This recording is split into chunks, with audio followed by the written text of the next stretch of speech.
Maling motor ini nekat menceburkan diri ke aliran kali Pesanggerahan, Kebonjeruk, Jakarta Barat. Sempat berusaha bertahan dengan berpegangan di batang pohon di aliran air kali yang cukup deras, namun tak bertahan lama. Berselang sekitar setengah jam, maling ini kemudian melepaskan pegangan dan mengambang. Maling ini akhirnya menyerahkan diri dan bersandar ke daratan pinggir kali. Dalam pengakuannya, si maling menyebut dirinya takut diajar massa hingga akhirnya nekat menceburkan diri ke kali Pesanggerahan. Kejadiannya dia nyemplung, dikejar-kejar, melompat ke kali dari jembatan. Pas dari jembatan itu dia hanyut di situ, lama tuh diteriakin maling, ditolongin. Suruh naik kagak mau, dia kabur terus hanyut ya. Daripada dia ini nyawanya ini dia bilang pas ketangkap itu dia bilang kabur, katanya mau ketemu anak katanya. Petugas kepolisian yang tiba di lokasi kemudian membawa maling ini ke Mapolsek Kebonjeruk. Dari Jakarta, Miftah Fulgani, iNews melaporkan.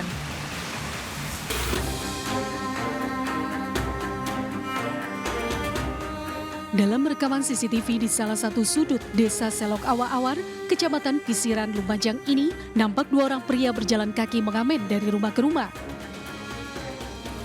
Namun setelah beberapa saat kemudian, dua pria tersebut terlihat mengendarai sepeda motor metik dan dikejar oleh seorang warga. Bermodal rekaman CCTV, pihak kepolisian akhirnya berhasil menangkap para pelaku warga Kecamatan Kunir, Lumajang. Salah satu pelaku mengaku nekat mencuri lantaran sedang dirundung masalah keluarga. Pelaku diancam sang istri akan diceraikan jika tak mampu membelikan motor dalam jangka waktu 3 hari. Akhirnya pelaku yang tidak punya solusi nekat mencari motor yang terparkir di depan rumah seorang warga dengan berpura-pura menjadi pengamen. Jadi pelaku inisial YP dan YS kita amankan. Barang bukti yang kita amankan adalah hasil 1 unit sepeda motor Mio GT warna putih hitam. Kemudian 1 unit sepeda motor Suzuki Smash warna silver milik pelaku. Atas perbuatan keduanya, para pelaku terjerat dengan pasal 363 KUHP tentang tindak pidana pencurian dengan pemberatan dan ancaman maksimal 5 tahun penjara. Dari Lumajang, Jawa Timur, Yayan Nugroho, iNews melaporkan.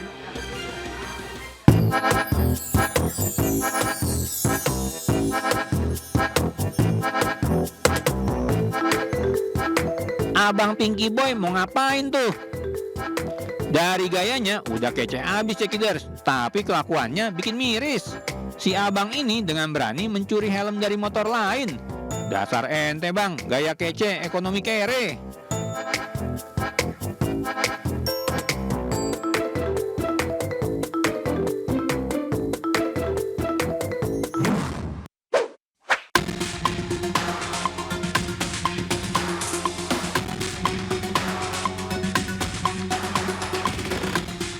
Ini lagi, maling helm yang bikin geleng-geleng kepala Cekiders. Bayangin aja, itu maling masih sempat-sempatnya tuker helm curiannya. Awalnya si maling mencuri helm yang berwarna hitam yang tersimpan di atas jok motor. Namun karena melihat ada helm yang lebih bagus, maka helm hitam tersebut malah ditukar dengan helm yang lebih keren. Ya, namanya juga maling, pasti yang dicuri mesti lebih bagus.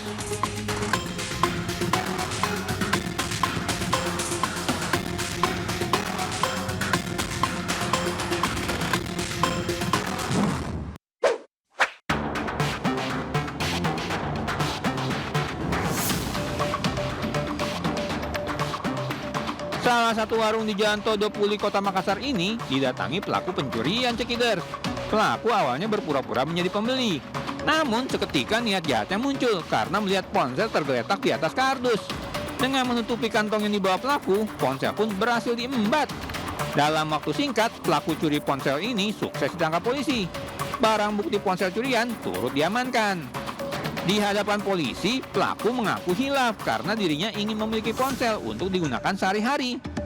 Ya mas, apapun alasannya tetap saja mencuri itu perbuatan melanggar hukum.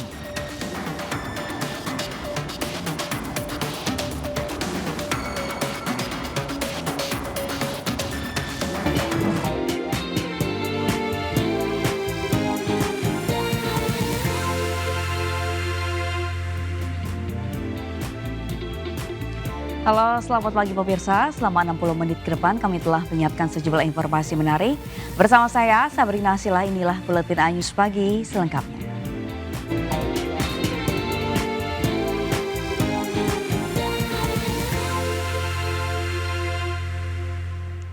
Pemirsa, seorang wanita pengemudi mobil jenis SUV menabrak 6 kendaraan roda 2 di Jalan Lenteng Agung Raya Jagakarsa, Jakarta Selatan. Kencangnya benturan membuat mobil tersangkut di trotoar dan sejumlah orang terluka.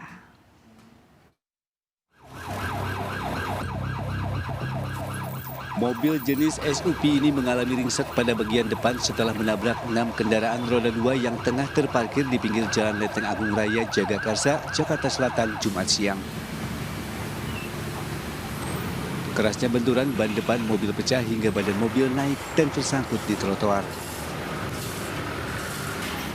Peristiwa tersebut berawal saat mobil SUV melaju dari arah Pasar Minggu mengarah ke Depok. Namun saat melintas di lokasi, mobil hilang kendali dan menabrak 6 kendaraan roda 2. Sementara 3 orang korban luka patah tulang maupun luka ringan dilarikan ke rumah sakit terdekat. Wah, gitu doang udah. Itu mobil dari arah mana ke mana, Bang? Dari arah Pasar Minggu mau ke Depok. Nabrak berapa mobil, Bang? Motor. Motor 6, Pak. 6. Pengemudinya cowok apa cewek? Pengemudinya cewek. Dalam keadaan di mana sih, Bang, dia, Bang? Kalau keadaannya sih kayak normal-normal aja sih. Usai dilakukan pemeriksaan di lokasi, kendaraan dan pengemudi dibawa ke unit Laka Lantas Polres Metro Jakarta Selatan. Dari Jakarta Selatan, dan Helmi Sajangbati, iNews melaporkan. Pemirsa, sebuah warung sate Taichan di Jalan Meruya Ilir, Kembangan, Jakarta Barat dibobol maling. 3 buah tabung gas 3 kg raib digondol maling.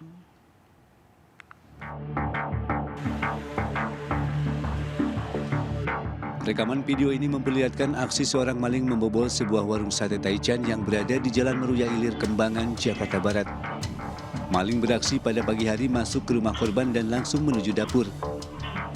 2 tabung gas dari dapur dan 1 tabung gas di depan warung dibawa kabur pelaku. Menurut pemilik warung sate Taichan, Siti Sundari, aksi yang dilakukan seorang maling ini diawali dengan merusak gembok dengan cairan dan membuka paksa pintu besi warung. Jam 9, saya kaget, pintu udah kebuka. Saya tanya sama sebelah, saya pikir itu anak saya datang ke sini. Nggak taunya, kata tetangga sebelah katanya nggak ada orang, Bu. Gitu. Coba lihat masuk, Bu, dia ada yang hilang apa enggak gitu. Saya masuk, kaget, berantakan. Beruntung daging ayam sebanyak 5 kg yang berada di kulkas tak ikut dibawa kabur maling. Kini kasus ini tengah dalam penyelidikan Polsek Kembangan. Dari Jakarta, Miftahul Gani, iNews melaporkan. Pemirsa, seorang siswi di Sampang, Madura, Jawa Timur melahirkan di ruang kelas saat sedang ujian kenaikan kelas. Kondisi siswi yang mengalami pendarahan hingga tubuhnya tidak stabil membuat pihak sekolah langsung membawanya ke Puskesmas Kemuning. Seorang siswi sekolah menengah atas negeri di wilayah Kabupaten Sampang, Madura dilarikan ke Puskesmas Kemuning usai melahirkan di ruang kelas. Siswi kelas 10 diketahui mengikuti ujian semester untuk kenaikan kelas di ruang sekolah. Namun siswa tersebut tiba-tiba sudah melahirkan anak hingga suasana ujian menjadi heboh. Kondisi siswi yang mengalami pendarahan hingga tubuhnya tidak stabil membuat pihak sekolah langsung membawanya ke Puskesmas Kemuning. Menurut pihak sekolah, siswi tersebut mengikuti proses belajar mengajar seperti siswa yang lainnya dan tidak dicurigai memiliki tanda-tanda akan adanya kehamilan. Saat ini korban sudah dirujuk ke Rumah Sakit Sampang, sementara sang bayi selamat dan dibawa oleh pihak keluarganya. Tidak ada tanda-tanda untuk mengarah kehamilan, tidak ada tanda-tanda untuk mengarah melahirkan. Itu informasi dari hampir semua guru seperti itu setelah saya. Kondisi terakhir setelah melahirkan seperti apa ini? Oh, sekarang, ya. Alhamdulillah informasi terakhir bayinya sehat, sudah dibawa pulang, dan untuk siswi atau ibunya itu sementara masih di rumah sakit karena semalam informasinya tidak karena mungkin di bawah umur. Sampai saat ini pihak kepolisian Polres Sampang masih melakukan penyelidikan terkait kasus tersebut. Dari Sampang, Madura, Fatur Rahman, iNews melaporkan. Pemirsa, petugas Damkar Ciracas, Jakarta Timur mengevakuasi ular sanca sepanjang 4 meter dan ular kobra sepanjang 1,5 meter dari 2 lokasi berbeda di Ciracas, Jakarta Timur. Evakuasi berjalan alot lantaran kedua ular melawan saat akan dievakuasi.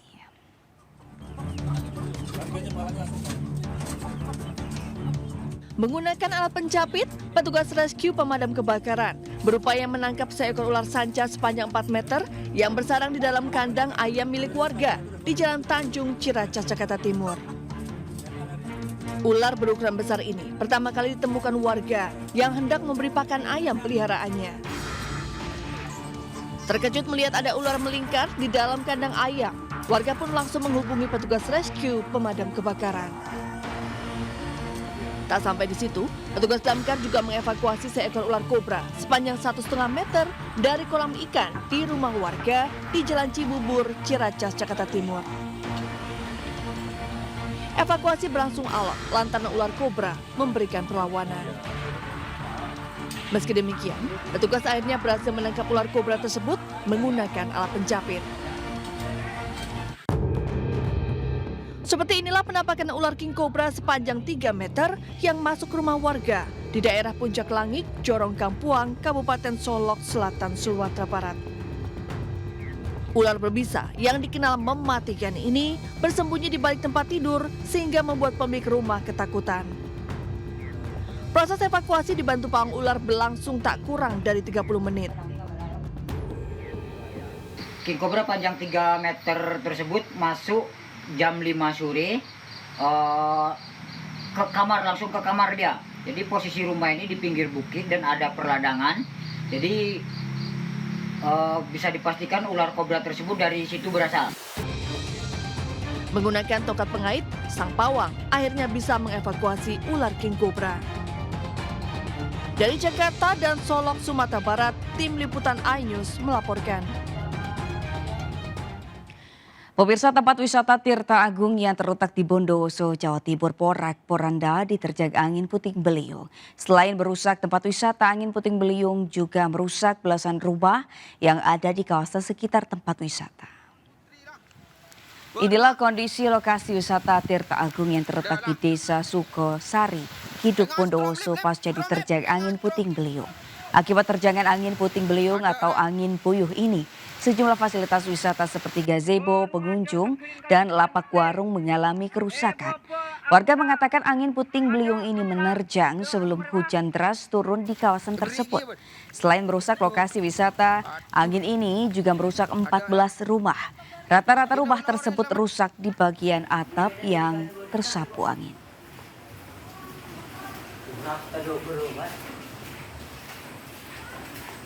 Yang kecil. Ini. Pemirsa, warga Kelurahan Tempuran, Kabupaten Demak heboh dengan semburan lumpur di salah satu rumah warga. Tim dari Dinas Energi dan Sumber Daya Mineral Provinsi Jawa Tengah menemukan kandungan gas metana yang mudah terbakar dari semburan lumpur tersebut.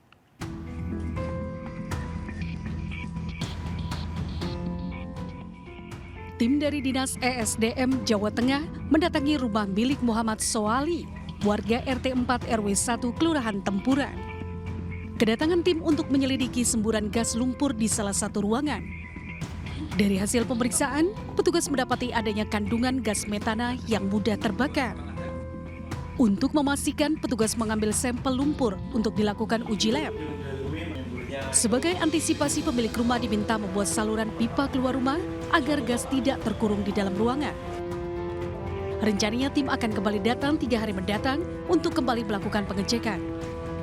Kebetulan waktu sumur ini titiknya ya pas di situ ada akumulasi gas yang jadi gasnya itu ngalir lewat lubang ini, terus dia tertutup di tutupnya ini tadinya apa sih? Keramik ya. Ya mungkin ketutup gitu dia nggak mau keluar kan. Dia keluar aja, terus ketika dia stabil ya sudah diam gini. Dari SDM itu disuruh diamkan dulu selama 1 minggu. Kalau ada semburan yang ekstrim yang saya tadi malam, segera melapor ke pihak BPBD. Semburan lumpur mirip lapindo muncul pada Kamis malam yang diawali suara gemuruh. Tempat munculnya semburan lumpur sebelumnya merupakan sumur bor sedalam 100 meter lebih yang telah ditutup. Karena bau yang menyengat, penghuni rumah membiarkan pintu kamar tetap terbuka dan mereka pindah tidur ke rumah depan. Dari Demak, Jawa Tengah, Sukma Wijaya, iNews melaporkan. 2 orang warga Dusun Cikujang Girang, Sukamaju, Ciamis meninggal dunia setelah tertimpa longsoran tebing di depan rumahnya.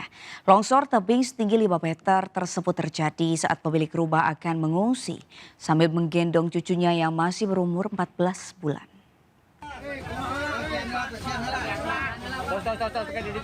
Inilah detik-detik warga saat mengevakuasi jasad balita 14 bulan bersama neneknya Aisumiati yang tertimbun longsoran tebing di depan rumahnya. Longsor tebing terjadi pada Jumat dini hari setelah wilayah tersebut diguyur hujan lebat sejak sore hari. Isak tangis keluarga korban pun tak terbendung saat melihat jasad sang nenek bersama cucunya terbujur kaku di rumah duka. Keluarga tak menyangka keduanya pergi begitu cepat. Sebelum terjadi longsoran, korban akan mengungsi setelah terjadi longsor pertama di depan rumahnya. Namun terjadi longsor susulan dan menimpa keduanya. Anak-anaknya mah ke sini ngungsinya di jalan sini. Usai disolatkan, jenazah Aisumiati bersama cucunya di Kripadlan dibawa menuju ke TPU Desa Sukamaju untuk dimakamkan. Dari Ciamis, Jawa Barat, Acep Muslim, iNews melaporkan. Pemirsa, belasan rumah di Kampung Kopem, Kota Bogor, Jawa Barat rusak parah diterjang banjir bandang luapan sungai Ciluar akibat tersumbat pohon yang tumbang. 7 kepala keluarga terpaksa mengungsi karena kondisi rumah rawan ambruk. Sibulu, Bogor Utara, RT 1 RW 3. Video amatir merekam detik-detik saat sungai Ciluar meluap saat Kota Bogor dilanda hujan deras pada Kamis sore lalu. Air sungai tumpah ke permukiman dan merusak puluhan rumah di Kampung Kopem, Kelurahan Cibulu. Sungai meluap akibat sebuah pohon bambu berukuran 15 meter besar tumbang hingga menghambat aliran sungai. Dari data BPBD Kota Bogor, tercatat 11 rumah mengalami rusak parah, sementara 7 kepala keluarga mengungsi ke tempat lain karena khawatir rumah mereka rawan longsor. Ya ceritanya ya waktu itu ya saya jadi cepat sih, nggak sempat panik, terus saya ngeluarin motor aja mau ke sini keluar, udah nggak kesana lagi soalnya banjir bandang cepat gitu ya. Cepat gitu. Iya. Hujan gede, longsor pertama, 2 longsor baru, habis langsung naik segini. Emang sering, cuman nggak biasa begini, karena ada tersumbat itu aja, pohon itu sama pohon karet itu. Pada Jumat siang, petugas gabungan dibantu warga melakukan pembersihan sisa-sisa material yang menutup aliran sungai. Petugas mengalami kesulitan dalam pembersihan ini dan membutuhkan alat berat. Alhamdulillah, di saat ini BPBD dibantu teman-teman potensi membantu untuk pembersihan puing-puing atau bambu yang menghalangi aliran sungai tersebut untuk mengurangi dampak resiko lebih besar. Warga berharap pemerintah turun tangan dengan memberikan bantuan untuk memperbaiki rumah yang rusak. Dari Bogor, Jawa Barat, Andi Firmansyah, iNews melaporkan. Pemirsa, sempat surut, banjir kembali menggenangi kawasan Kebun Pala Jatinegara, Jakarta Timur, Jumat siang. Petugas kepolisian menyiagakan perahu karet untuk mengangkut warga menerobos banjir.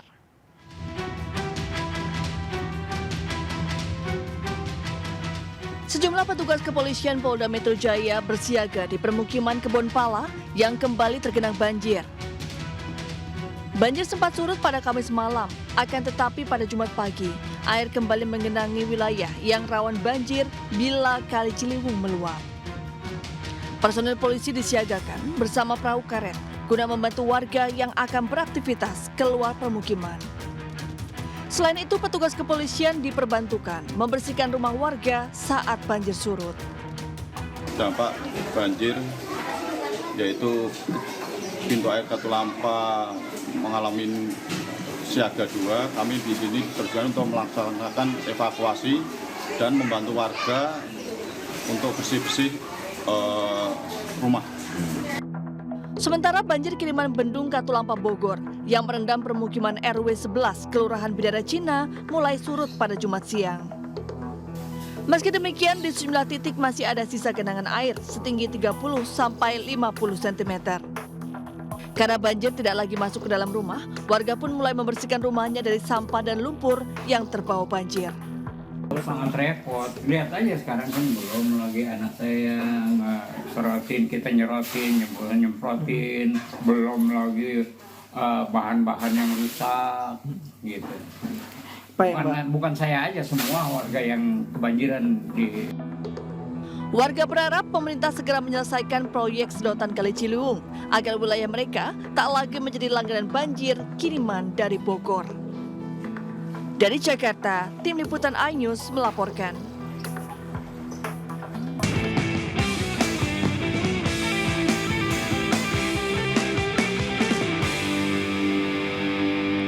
Pemirsa, pada kampanye hari keempat, Capres nomor urut 3 Ganjar Pranowo bertemu tokoh-tokoh agama di Kupang, NTT. Sementara calon wakil presiden Ganjar, Mahfud MD, mengunjungi kota Rangkas Bitung, Lebak, Banten untuk bertemu para pendukungnya dari P3.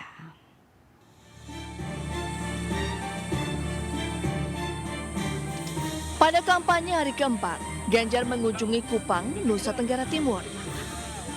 Kedatangan Ganjar disambut hangat oleh warga kota Kupang, Nusa Tenggara Timur. Diawali dengan sholat Jumat, kunjungan Ganjar dilanjutkan dengan pertemuan bersama tokoh-tokoh agama seperti MUI NTT dan Keuskupan Agung Kupang. Dalam pertemuan ini, Ganjar berdialog bersama dan mendengarkan masukan serta saran dari para tokoh agama. Para tokoh agama berharap persatuan dan kesatuan bisa tetap terjaga, terutama selama pemilu berlangsung.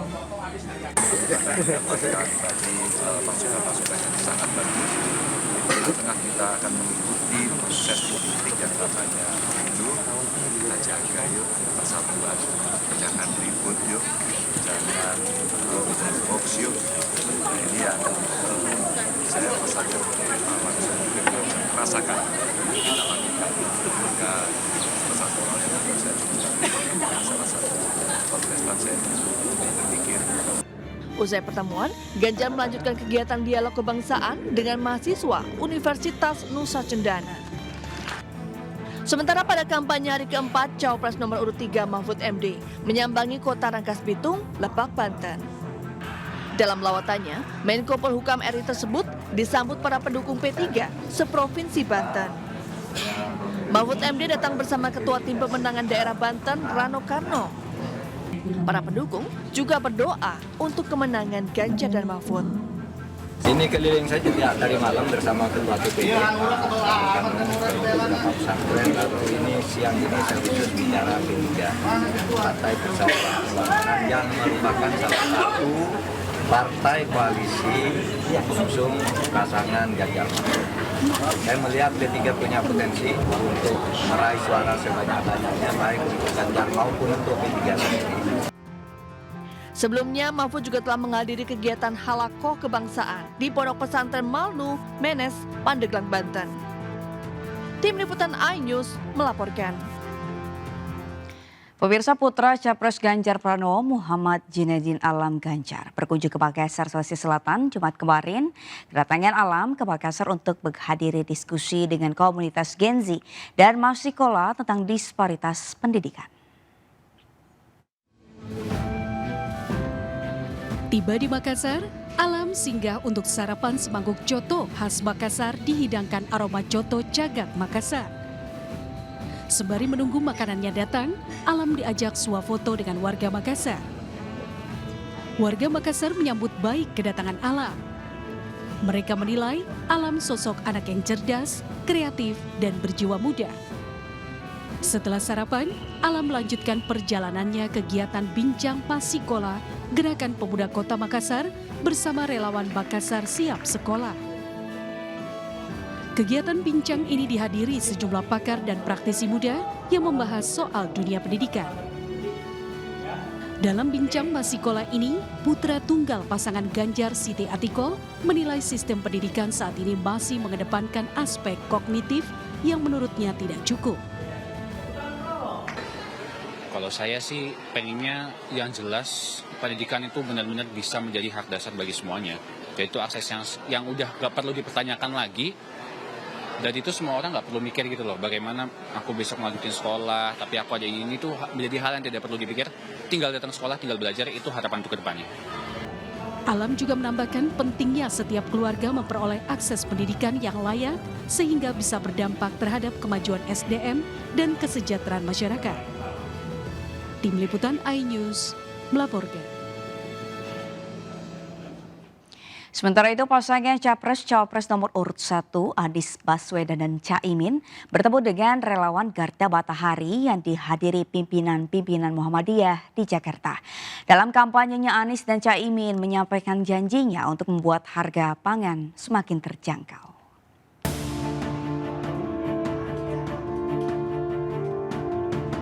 Calon Presiden Anies Baswedan dan Wakil Presiden nomor urut 1 Muhaimin Iskandar menghadiri silaturahmi nasional relawan Garda Matahari pada kampanye hari keempat.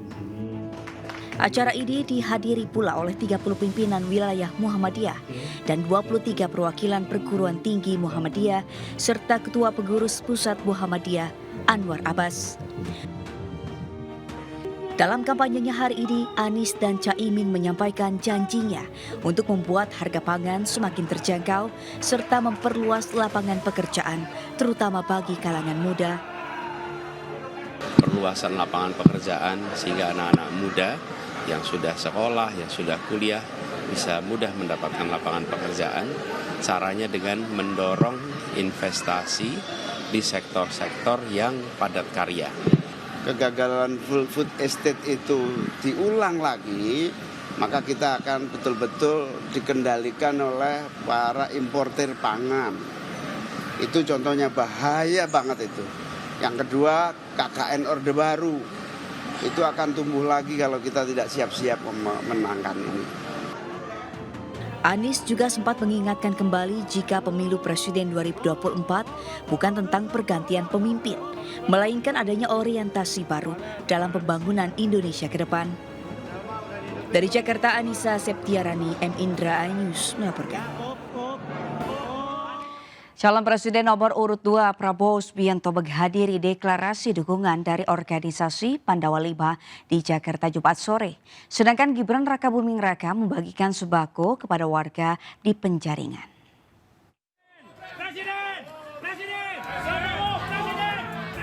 Kedatangan Prabowo Subianto langsung disambut teriakan Presiden oleh pendukungnya. Kehadiran Prabowo guna mengikuti deklarasi dukungan dari relawan Pandawa 5. Dalam sambutannya, Prabowo mengajak pendukungnya agar lebih peka terhadap politik demi memajukan bangsa dan negara. Prabowo juga mengajak pendukungnya untuk menggunakan hak pilih di bilik suara.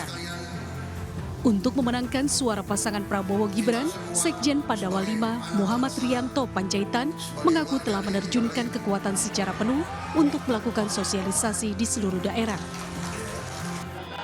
Sementara Cawapres nomor urut 2, Gibran Rakabuming Raka, melakukan belusukan ke wilayah Penjaringan Jakarta Utara.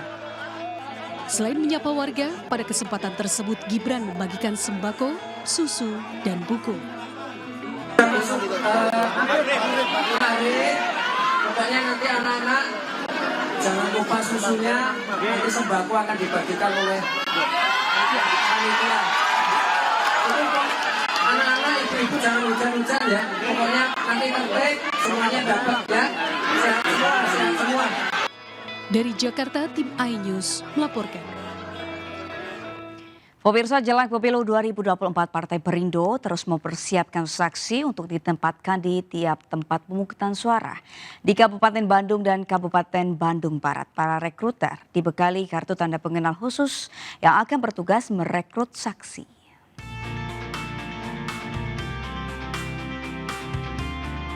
Ketua DPP Partai Perindo bidang keagamaan Abdul Kholik Ahmad menyerahkan kartu pengenal khusus untuk rekruter saksi di kantor DPD Partai Perindo Kabupaten Bandung.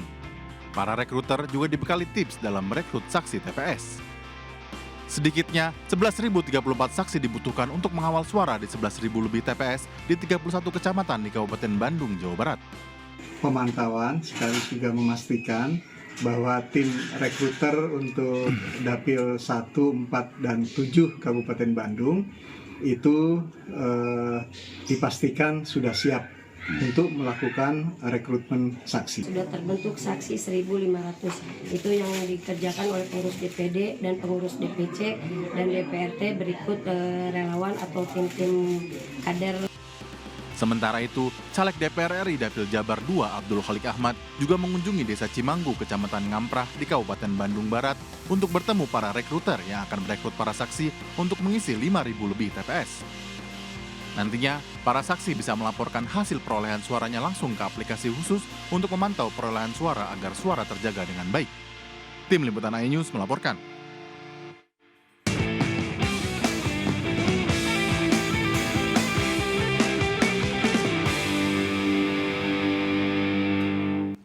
Gencatan senjata di Gaza berakhir, Israel kembali lancarkan serangannya ke Gaza. Jangan kemana-mana, Buletin iNews Pagi kembali sesaat lagi.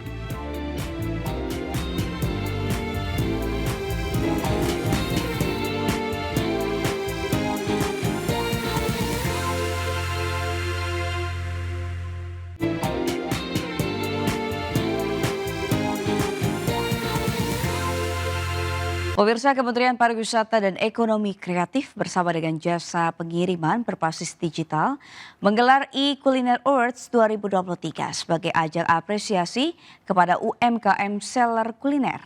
E-Kuliner Awards merupakan penghargaan bergengsi bagi UMKM kuliner online di Indonesia.